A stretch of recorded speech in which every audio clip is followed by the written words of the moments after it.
Normally, folks, this would be the most important topic of the week, and that is CPI. We're getting CPI headline. We're getting CPI core. We're getting month-on-month and year-on-year numbers. In order to have this conversation, we're talking with Taylor from Life Goal Investments, a 10-year plus Wall Street veteran. How you doing, buddy? How has this just become an afterthought all of a sudden? In the last 3 days, it's like, who cares about inflation? The banks are imploding. We don't care at this point. Yeah, it's wild to think about. But let's give you the setup of what current expectations are. Then let's Yep. talk about what may happen. Let's game theory, kind of 4 different outcomes. So right now, folks, to remind you what happened last month. Last month, we got 6.4 headline. That was above expectations, but thankfully, the trend stayed intact. The previous month was 6.5, but it did come in hot. This month, expectations are 6.6. Right. We have some base effect. We have some commodities down. There's a lot of hope that it's 6. I actually have a lot of people. It'd be interesting, Taylor, to see where you are calling for a 5 handle on CPI headline. So what do you got in all of this? Where do you want to start this conversation? Yeah, it's been interesting. So obviously, if you look back over the last couple months here, we've had a big change in employment. So January, you had this massive 500,000 jobs Yep. added to the economy, way, almost 3 times ahead of what expectation was. And I think that bled through into the inflationary number that we saw there. Yep. Now you get a more normalized. Now it was still hot at 307 311,000. or Yeah, 311? 311. Yeah. 311. 311. I think 225 was what expectation was. I call So we still 307, gained. just so you know. Pretty Nice. good. Okay, I was wondering where that number came from. You're like, that's my number. That's Only, my number. what is that? 1.5% off or something like that? Heck yeah, good job. There you go. Yeah, so that's come back down into kind of normal trend, but you're also hearing now a 6.4 to 6% decrease.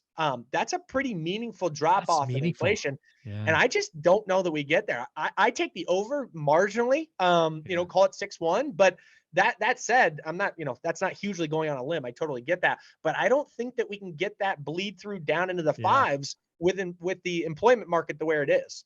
Yeah, so I'm calling 6.2. We're going to game 4 outcomes together, but I just like get my number Yep. on record so I have receipts. I'm calling 6.2, and unfortunately, a lot of that is I think this is going to be the high read for housing. A lot of people are thinking housing is rolling over and this, that, the other, but they don't realize that housing is lagged and this, that, the other. So I think this will be the high read for the duration, but we've got to get through it. So that's kind of where I'm at in all of this. And I am calling 6.2. So let's game theory this, and let's talk about the market. And when I say the market, let's talk stocks and bonds generically. Sure. So I think it's 5:30 a.m. Pacific, 8:30 Eastern tomorrow morning. Correct. Let's say it comes in at 6.4 or higher. So we break the trend of lower lows. What is the market reaction, both in bonds and in stocks, you think, if that happens? They both probably get torched, honestly. Yeah. Well, so I'll take that back. Stocks get torched. Yep. Bonds, because of the prevailing wind right now of potentially a banking meltdown, and I don't want to overstate that. You get what I'm saying there. A couple bank failures that have taken place, and now that leading towards a recessionary narrative. I think bonds, the prevailing direction right now is for yields to come down and prices to go up.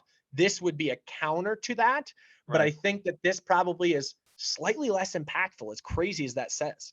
Yeah, I think if this happened a week ago pre-SVB, bonds shoot up. But I think right now there's a general, probably a general understanding. This is old data. It's not relevant. What's going on now? Consumer psychology is dented. This, blah blah blah blah blah blah. So I think that's fair. But stocks, not happy. No, it's not good for stocks. There's no way around that.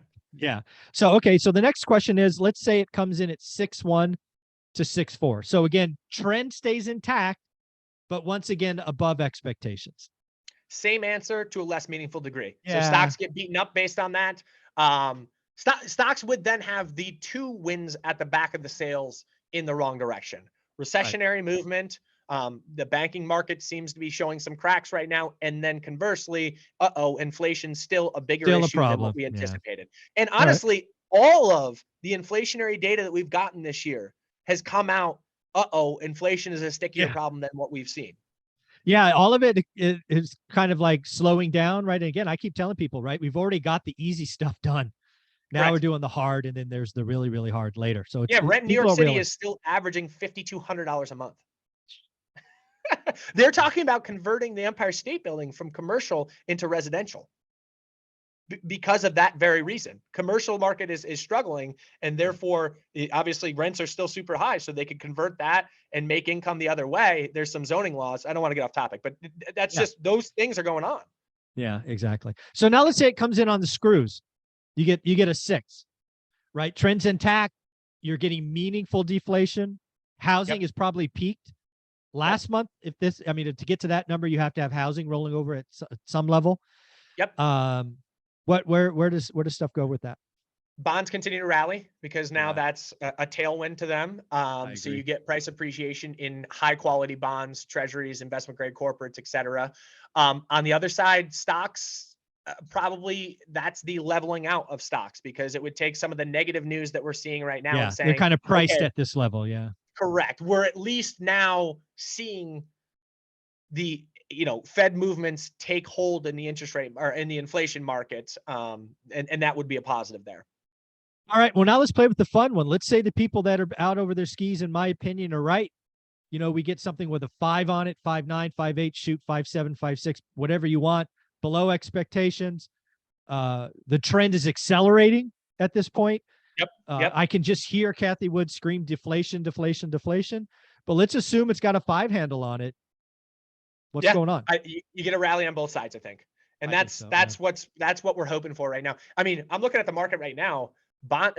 Stocks are up today, and I can't make much sense of that, to be honest with you. I guess the Fed stepped in and therefore backed the regional banks, and that's a positive, I guess. But at the end of the day, this is an overarching negative, but yet you're getting stocks rally. So I don't across the board.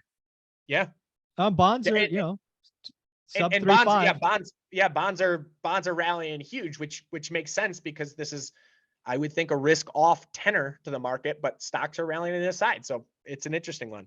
Yeah. Well, you know what? That's going to be our conversation for our 4th video, talking about bonds, because we've seen some crazy things. 2-year treasury yields post biggest 3-day decline since the aftermath of 1987. That will be the topic for our next video. But before that, Taylor, where can people find you?